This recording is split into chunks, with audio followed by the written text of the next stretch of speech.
Hey everybody, Jerome Maldonado, and it's Wednesday. It's Real Talk on Real Estate, and I'm excited today because this is one of the least favorite things that I love to do about buying and building houses, getting entitlements.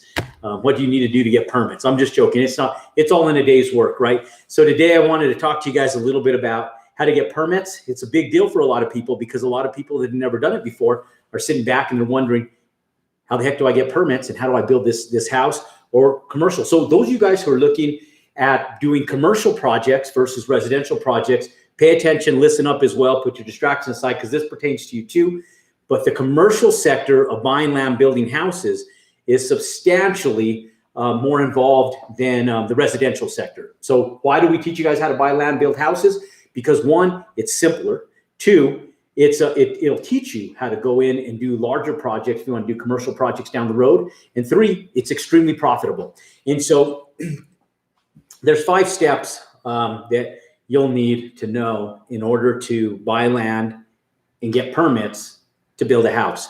And so I'll run through those. Now, a couple little announcements. Real Estate Domination 2021. We're 2 days away from going live in Las Vegas, Nevada. If you haven't got your tickets, get your tickets.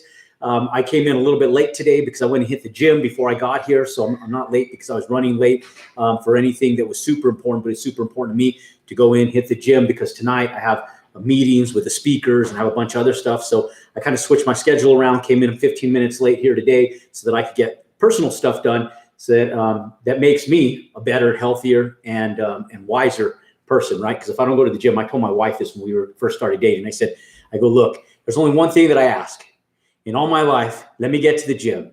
I don't ask for much more than that, but that's my selfish, greedy part of everything that I do. So if I'm a few minutes late, it's because I'm selfish and greedy in that regards. I got to get to the gym at least 5 days a week, and I do my cardio at least 7 days a week, all 7 days a week. So listen, we're not here to talk about Jerome Maldonado. We're here to talk about you guys and those 5 steps on what it takes to go in, buy land, build houses. So first thing, you got to find land, right? So when you go in, you find land, or if you already own a piece of land and you're sitting back going, hey, I want to learn how to get my permits. I need to understand better how to get my permits. I have this piece of land. I want to figure out if I should hire a contractor or if I can do it myself. And the answer is you can do either or. You're still going to want to know the process so that you understand what needs to be done to be able to facilitate the entire process going through from start to finish and be able to obtain permits doing so. So first thing you're going to want to do is when you first get your piece of land, you're going to want to go in and you're going to want to hire an architect right away or a draftsman. Okay. So for residential, you can hire a draftsman and you don't have to use a licensed architect for residential in most cities and most municipalities. Now, that doesn't hold true in all of them. Okay. Now, in some municipalities, you have to hire an architect, but in a lot of municipalities, you can hire a draftsman and save about 50 cents on the dollar on getting your architectural prints put together. People that know how to run CAD, you're able to go in. They're able to utilize the software, do all your technical drawings, do all your weight calcs, your energy loss calculations, and the latest and greatest CAD formats can be utilized by any draftsman to be able to put a set of plans together, including yourself. Now, if you don't have a draftsman, you hire an architect. So in most municipalities, we still hire an architect. There's 2 municipalities where I use draftsmen, and then everywhere else that we do business, I use an architect. So where I go in and I might pay $7,000 to $10,000 to hire an architect to do a house, I can pay a draftsman closer to $4,000 to $5,000 to do it for me on my behalf. So the first thing you do, the moment you buy your land, is you go in and you get an architect and a surveyor. Okay, those are the 2 things. Number 1, you need an architect, and number 2, you need a survey company. Okay, now the instant that I go in and I buy a piece of land, because I want to start moving through the process quick, is I get the surveyor to mark the corners. In fact, before I even purchase the land, a lot of times I ask the seller or the seller's broker, I ask them, can you go out and have the survey company just mark the corners for me? And then can you have them also get us what's called an ILR? That stands for Improvement Location Report, ILR. And so the Improvement Location Report, it does all the improvements. Now, if it's a vacant piece of land, there is no improvements on there, but it shows, what it does is shows you the corners in the lay of the land. And so it's a survey. Okay, so the survey company gives you a survey. You go out and you take that survey, that plat, to your architect. Okay, and you say, Mr. Architect, Mrs. Architect, look, I want to plot a house on this piece of land. Here's the lay of the land. I want to be able to put a house that's about 2,200 to 2,400 square feet on it. Okay, I want, for sake of example, a 3-bed, 3-bath house. I do full baths. I mean, if I'm going to put in a shower, if I'm going to put in a 3rd bathroom, a lot of times I'll just put in a full shower or a bathtub in there. A lot of times, if the house is, if I'm really pressing, I'll do a 2.5 or 2 3/4 bathroom. And so, morning, Ronnie. Welcome to the Real Talk on Real Estate, and thanks for joining us. So I'll go in there and tell the architect. I'll say, look, here's my survey. I need you to plat a 3-bed, 3-bath house with a 2-car garage or a 3-car garage, whatever it is. And I'll say, okay, I want it to be Tuscan style, Spanish style. I want it mid-century modern. I want it to be whatever it is that I want the style. I want him to start platting that house on that lot for me. Here's why. Because in the same exact time process, you want to do step number 3, okay? Step number 3 is go back to your survey company, and you need to get what's called a topographic survey. Okay, so you get your topo. Okay, that's topo is for short, but it's topographic survey. So first you get your survey company and you get them to get you what's called an improvement location report. It's the survey that plats the corner of your lot, and then you have them mark your corners so you can visually see where your lot sits. This is very important because if you're trying to capture views, which I'm always trying to capture views, I want to see exactly how that lot sits, and I want to have my architect position my house to capture the views, right, coming in. Now, in some areas, the lots are very distinctive, very rectangular, very square. In that instant, you want to get them platted so that you lay your house out correctly with the right setbacks, but it's not as important to do it immediately. But I tell people, just do it in a sequence and a process that matches every time you build a house. That way you never get sloppy on how you do it. So step number 1, get a survey company, get the actual survey, mark your corners, get the improvement location report from them immediately before you even close on the land. Okay, now, what you do is you take that survey to your architect. You say, this is the lot I have, and this is where the views are, and I want to set the house. And usually I'll get the survey company to come in, and I'll do something like this for them. And I'll just, when I sit down with the survey company, what I'll do is watch. I'm going to put this over here. Let's move this like that. And I'm going to move this from last week's Real Talk on Real Estate. What I'll do is, let's say, for example, I have an awkward shaped lot, okay? So if I have an awkward shaped lot, let's say the lot's more like pie shaped, right? So sometimes you'll have a lot that goes like this,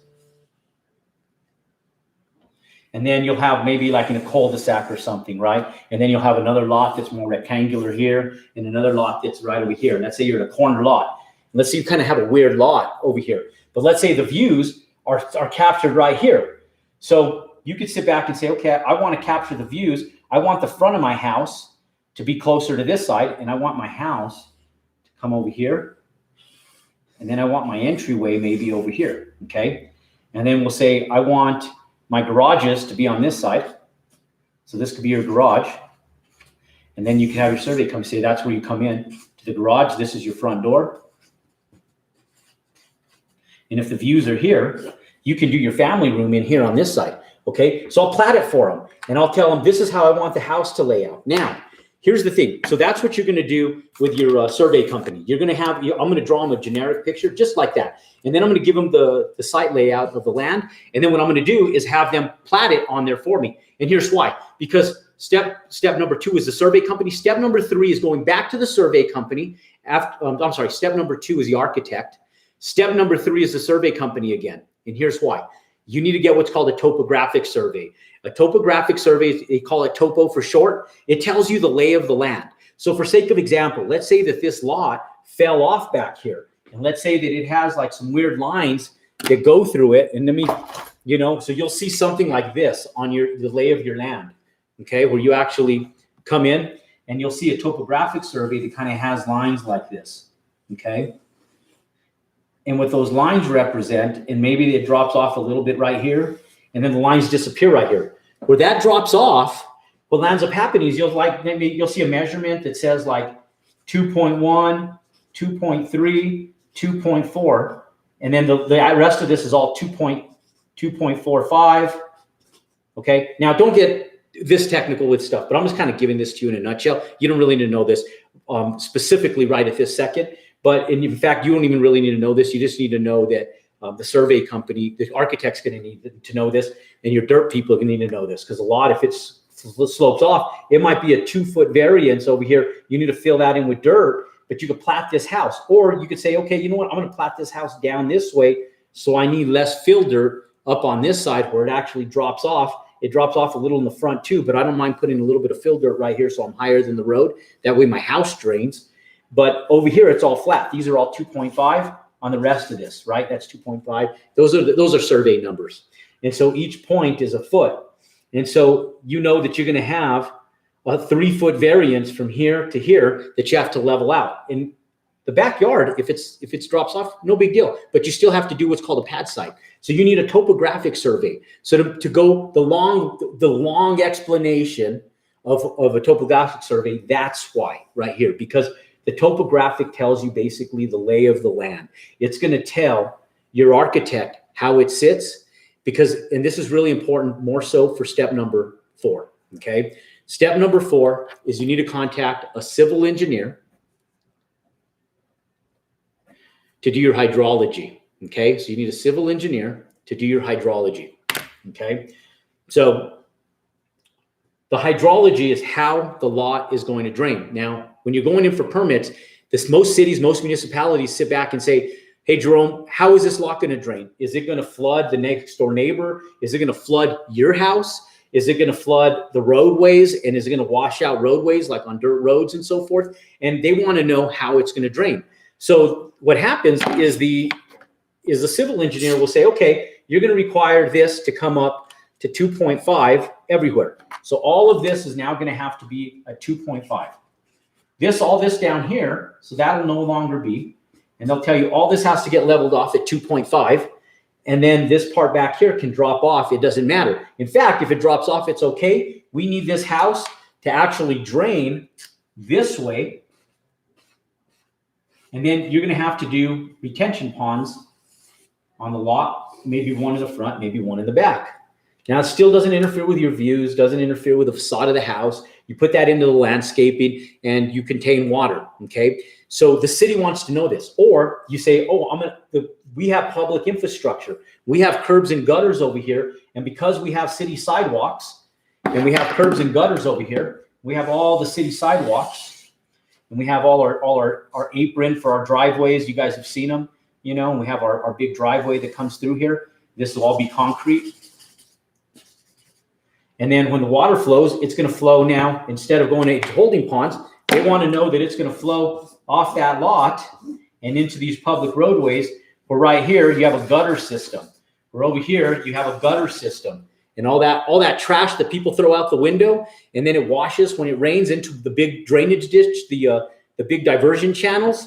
They go into that. Those diversion channels go into a stream, river, or a lakeway, and then all that. And then that stream, river, or lakeway, that stream, river, or lakeway goes into the ocean, and that's where we pollute our world, right? So that's why you want to keep those clear. Anyways, I'm getting off onto environmental stuff instead of staying on track here with what we're talking about. So anyways, the hydrology is to show how that lot's going to drain. Okay, so you need a civil engineer. Now, once you've done that, now you get all your technical drawings. So step 5 is put it all together. Okay, now there is what can possibly be in some municipalities of a 6th step. And I'm going to mention this because this is important. The 6th step that you might need is a different type of civil engineer. Okay, it's a geotechnical engineer. The geotechnical engineer is the one that takes samples of the soil. Okay, now I recommend that anybody building a residential house does this at least on their very first home in a specific area so they understand the soil types. Now, if you're doing this, if you're doing a commercial development, this is required 100% of the time, no matter what. We just had one done in Phoenix. We're getting geotechnical engineering done right now in the Kirtland, Seattle area with our housing development, because we're doing a lot of homes. We're not just doing 1 or 2. We're doing we're first 10 of them, and then we're going to do more. So we have 24 total that are going in. So we're required to do soil engineering because we're doing dense development, and then on commercial projects. But if you're doing one lot, a lot of municipalities do not require geotechnical engineering. Okay, so I know this stuff is dry, guys. That's why I started off the video say this is my least favorite stuff to do, but it's required, right? But the thing is, it's great information because you're gonna have to do it, and this stuff makes you money. So even though it's dry information, these steps are required in every municipality across not only the country but the world. Okay, I'm dealing with a gentleman that we're doing some stuff in the French Riviera right now. Same things required. We're dealing with projects over in Puerto Rico. Same things required. So across the board, all the way across the world, people want to know that their stuff isn't going to settle, fall, and get damaged structurally. So you hire engineers to be able to do it. In fact, some of the best engineers are not here. Some of the best engineers are in Germany and in Europe, all over Europe. You know, it's our old world, right? The European world is our old world, and the architecture out there is beautiful all over Europe. And it's because we have some of the best engineers, architects, and designers in the world. So this is all worldwide. This isn't just in your municipality. This isn't just in Indianapolis, Indiana, Oklahoma City, Tulsa, San Antonio, Texas, New Mexico, Phoenix, Arizona. This is not just in Washington State, Seattle, or New Jersey, or Miami, or North Carolina. This is everywhere. Okay, these are things that are required everywhere across the board. So look, the potential number 6 is going to be your geotechnical engineering. Here's what geotechnical engineering does for you. When you first build your very first home in an area, I always get geotechnical engineering. A lot of municipalities that I build in don't require geotechnical engineering on every single house. So a lot of times I don't obtain it unless I absolutely need it once I understand the soil types that are in that area. But a geotechnical engineer is also a civil engineer, but it's a different type of civil engineer. They only do soil testing, and then they send that to a lab, and they tell you what type of soil you have, and they tell you how you have to condition that soil to create a great base for your foundation. And so a lot of places, like let's say you guys are above sea level, like we are, you have to mill the dirt. A lot of times they require us to go 3 or 4 feet down, pull out the dirt, and then mill it, and then recompact it in layers, like every 12 inches, compact it with a certain amount of water in it. And the guys that do the dirt work know this stuff. Then they compact it. Then you have them come out, shoot radiation into the ground. They give you the compaction and soil density on that. And then if it approves, they make you that you go on to the next layer. And so throughout the day, they come like every few hours over the course of a couple of days. And then they approve your layers. And then that way they ensure that your foundation is solid. Okay.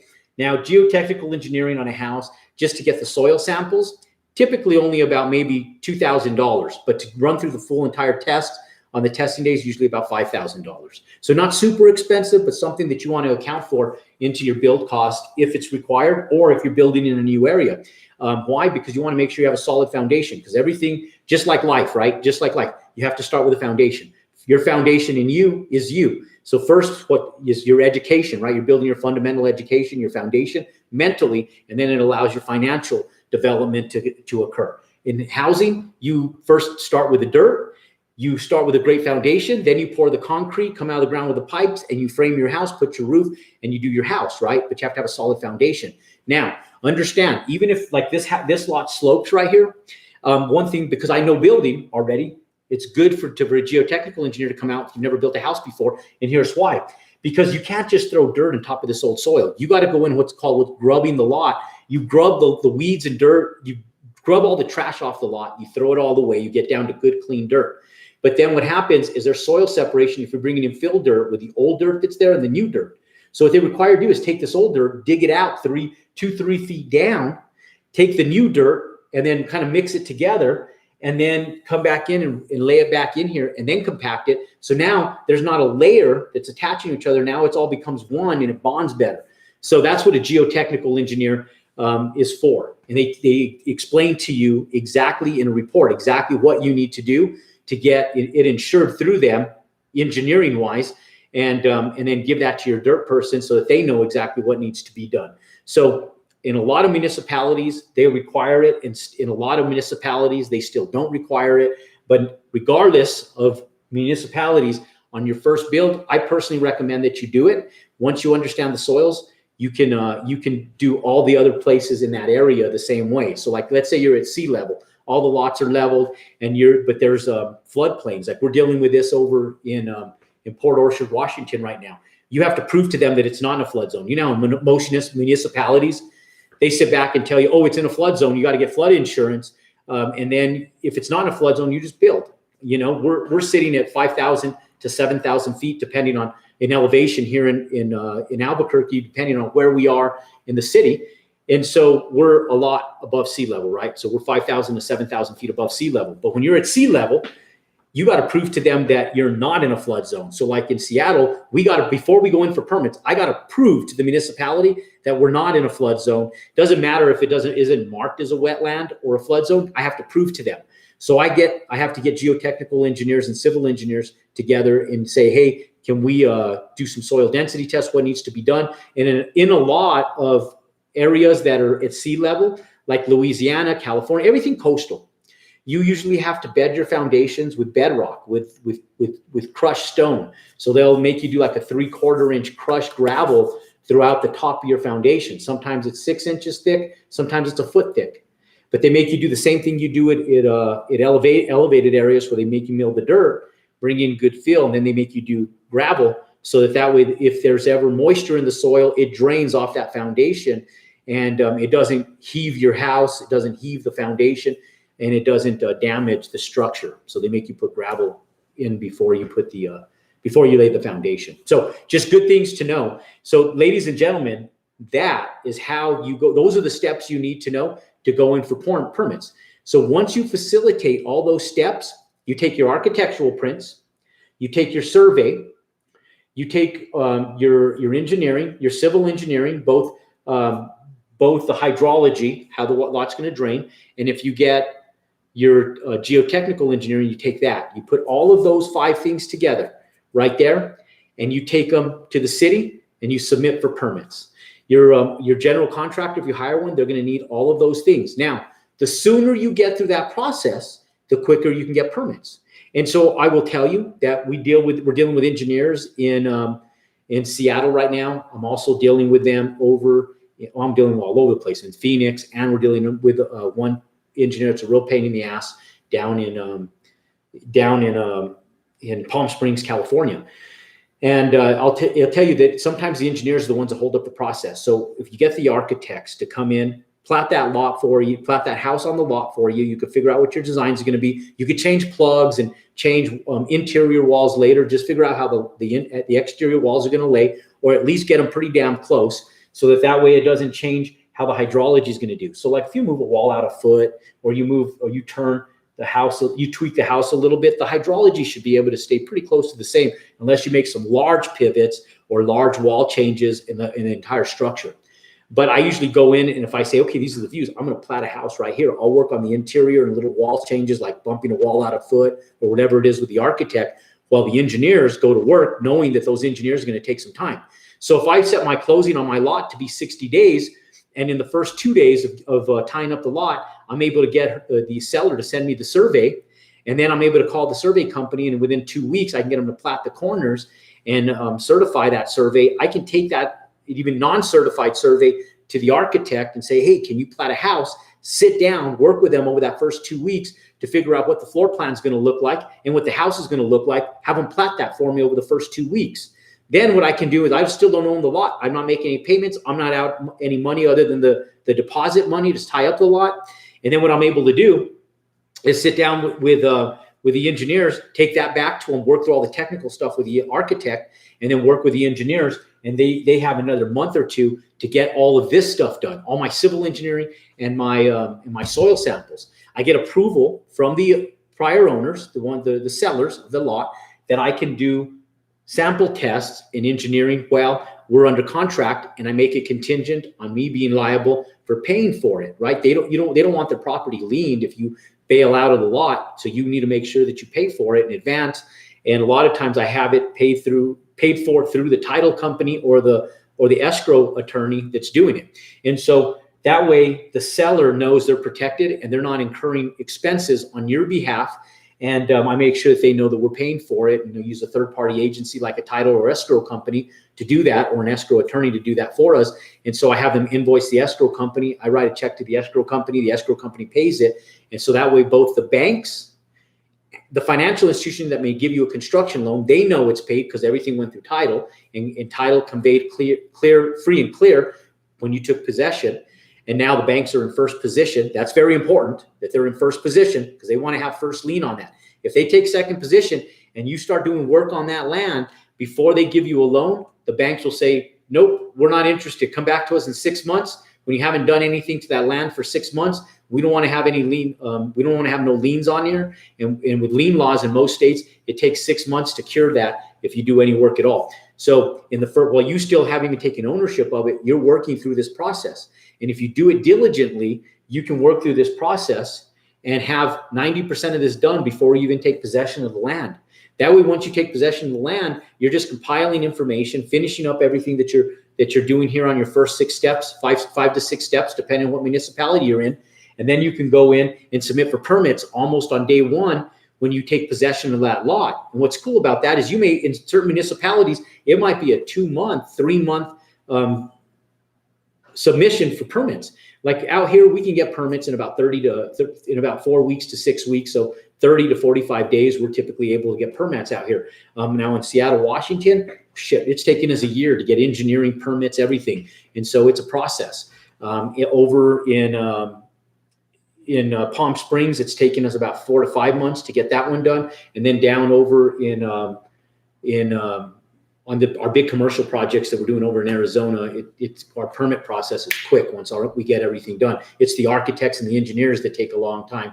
But in the municipality that we're building just outside of Phoenix, in the Phoenix metro area, but in a small municipality within the Phoenix metro area, within 2 weeks, we can get permits. Okay. So what's great about that is you can go in and get this stuff done while you don't even own the lot yet. You have zero expenses, no liability. You're already working on stuff. And so this way, the second you take possession, you go in, you get your permits submitted. One thing about submitting for permits, you either have to have a letter from the seller that says, hey, we allow this guy to get permits on his behalf prior to taking ownership, or you have to show a deed that you own that lot in order to get permits. If you don't have a deed that says you own that lot, you can't get permits. Now, if you do owner financing, they do what's called a take-back deed. So if you default on it, they get the land back, but you still have a deed. It doesn't matter what type of deed. You just need to have a special warranty deed, a general warranty deed. You need to have a take-back deed, some type of deed showing that you are the legitimate owner, or your LLC is the legitimate owner, and you have to submit that along with your architectural prints and engineering to go in and get a permit.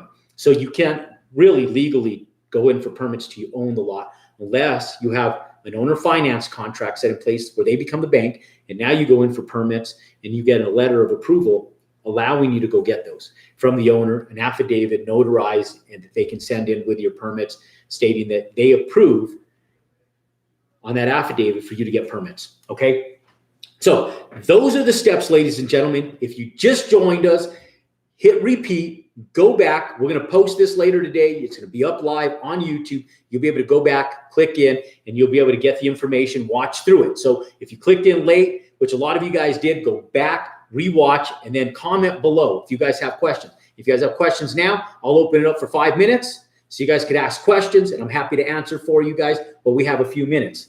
Welcome, Tyler. Thanks for communicating and engaging on here. And for those of you guys who are just joining us now, and you guys or have been with us for a while, if you like the content, you want more of it, click and subscribe to our YouTube channel. But always remember, give us a thumbs up, or if you hate the content and don't like it, just give us a thumbs down. All I ask is that you do something. Like the Bible says, you be either hot or cold, but don't be lukewarm. Don't be in the middle. Be hot or be cold, but don't be lukewarm. Do something, but don't do nothing, So anyways, give us a thumbs up, click and subscribe. Thank you guys for joining us on our Real Talk on Real Estate. It's Wednesday afternoon. Join us in Las Vegas, Nevada this next week, this weekend at Real Estate Domination. I look forward to seeing you guys in Las Vegas, for those of you guys who are coming. And for those of you guys that are not coming, I'll shed a tear. Oh, but I'm done. Too bad, nothing lost for me, more lost for you. get your ass to Las Vegas and join us for Real Estate Domination 2021. I got a kick-ass group of people coming out there. You're not going to want to miss it. Get your ass to Vegas. I promise you, I'll put money on the fact that you're going to sit back, and then after the first week, you're going to sit back, scratch your head, and go, damn, this is incredible. And it's going to be a full weekend of that. My kids will be there. I told my kids, my wife's like, well, Jacob has a test.